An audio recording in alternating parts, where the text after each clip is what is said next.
Hey guys, my name is Dan and welcome for yet another episode. In today's episode, we are talking what I believe to be Canon's best lens maybe ever. Definitely not going to be an easy choice to say that, but I have a lot of Canon glass, as you can see here.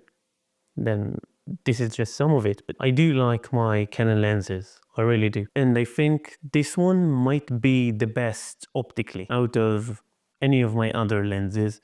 And that is saying a lot because none of them are really weak optically, but this one is setting the bar so high for any other lens. Well, this is it. This is the Canon RF 85mm f1.2L.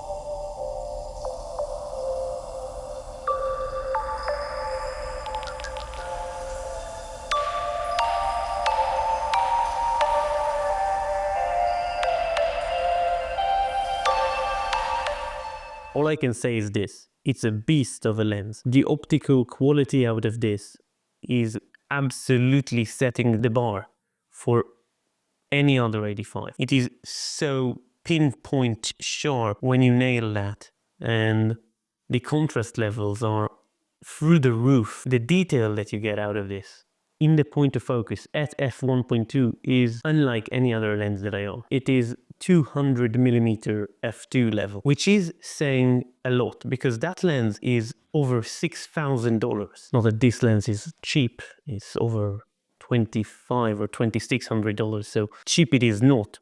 But if you can compare a $2,500 lens to a $6,500 lens in the optical department, then it is saying a lot about this one. You may think to yourself, damn, you already have an 85mm that you love. You told us before, the EF 85mm f1.4L with image stabilization. It is great, right?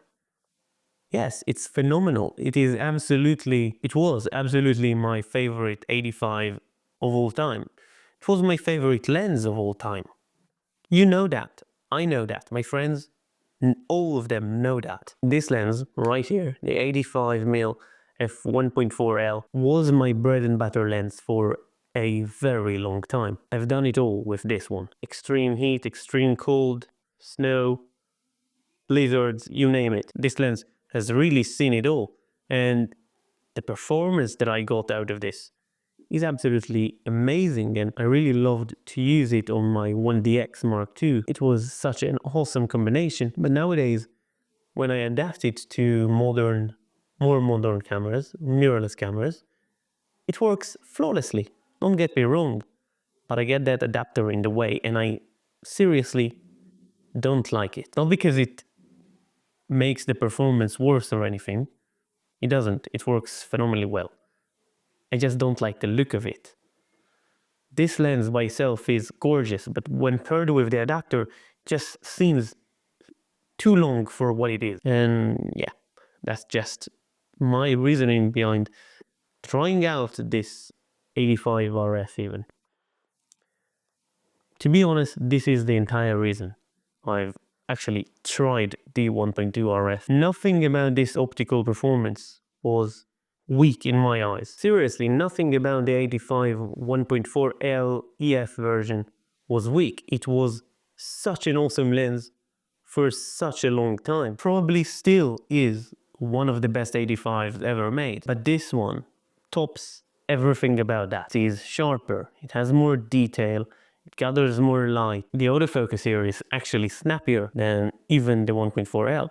And that says a lot because that's 1.4 I've shot sports with. I've shot entire dance shows with the 85 1.4. It was blazing fast for an 85 1.4. But this one is actually even faster and more accurate. Do I wish it was an 85 1.2 with image stabilization? And the answer is absolutely. I do miss the stabilization from that one. But to be honest, all of Canon's modern day bodies that are somewhat professional has image stabilization within the body. So is it as big of a problem as it was in the DSLR days? No, not really. The R5 Mark II, the R6 Mark II, the R3, the R1, all of those bodies have amazing stabilization, and I really don't need that extra help from the lens. Was it nice for videos? Sure. Was it nice on the DSLRs? Absolutely. Do I need it today? Not really. The image quality. This is what we all came here for. The image quality out of the 85 1.2 is staggering how good it is. Don't get me wrong, it's absolutely tack sharp and detailed and more than I could ever want. This is all true, but it has some character to it. The out-of-focus blurry areas aren't very contrasty. They have some contrast, but the majority of the contrast falls within the point of focus, which is a characteristic of Canon L glass from my testing and my eyes, something that I got accustomed to while using the 85 1.4 actually, and this one does it even better. It has that little bit of swirling around the edges, at the really far corners of the image. I really do like it. I really do. And the amount of background blur that you are going to get at mid-distance portrait shots is absolutely unbelievable.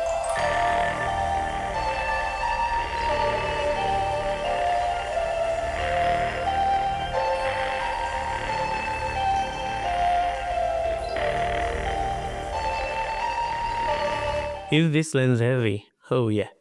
This is around 1.2 kilos. That's a lot. It weighs a lot, but it does balance fairly well on the majority of Canon bodies today, the R6 II, the R5 II, and the R3. Does this lens have any weak spots in my book?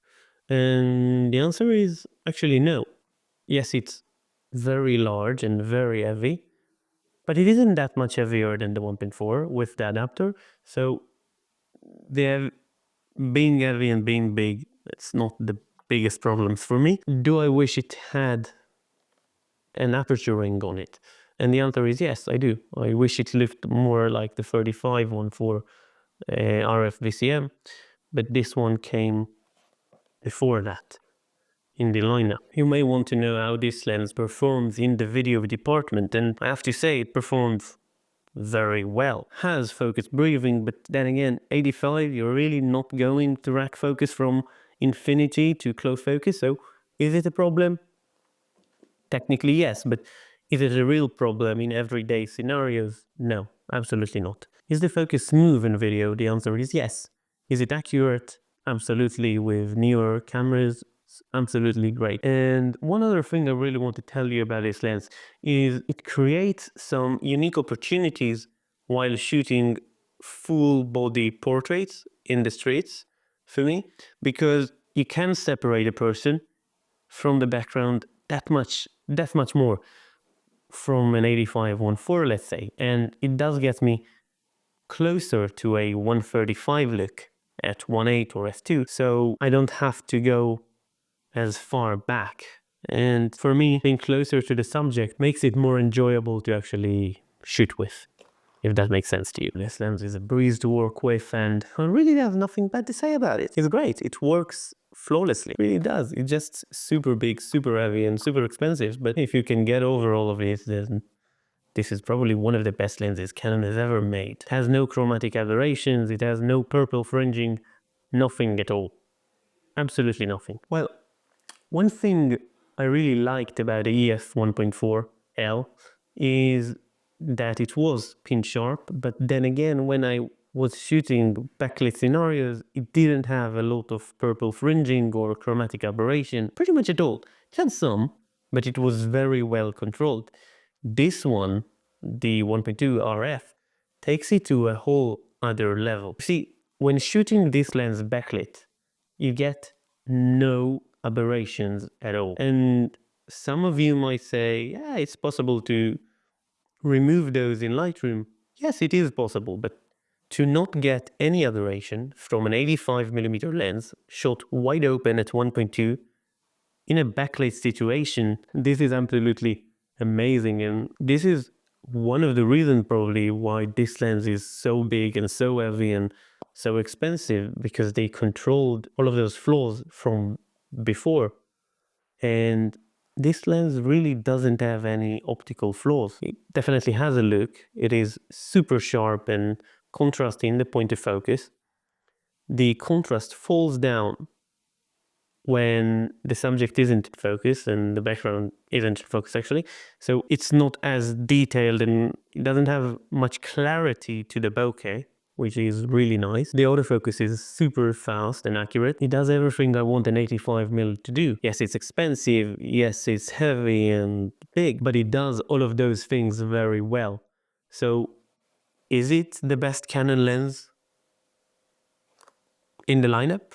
I believe it to be the best optically. It is very close to being my favorite lens ever made. Actually, I do like the 50mm RF 1.2 a little more than this still, but that is just because I can get a little more versatility out of it.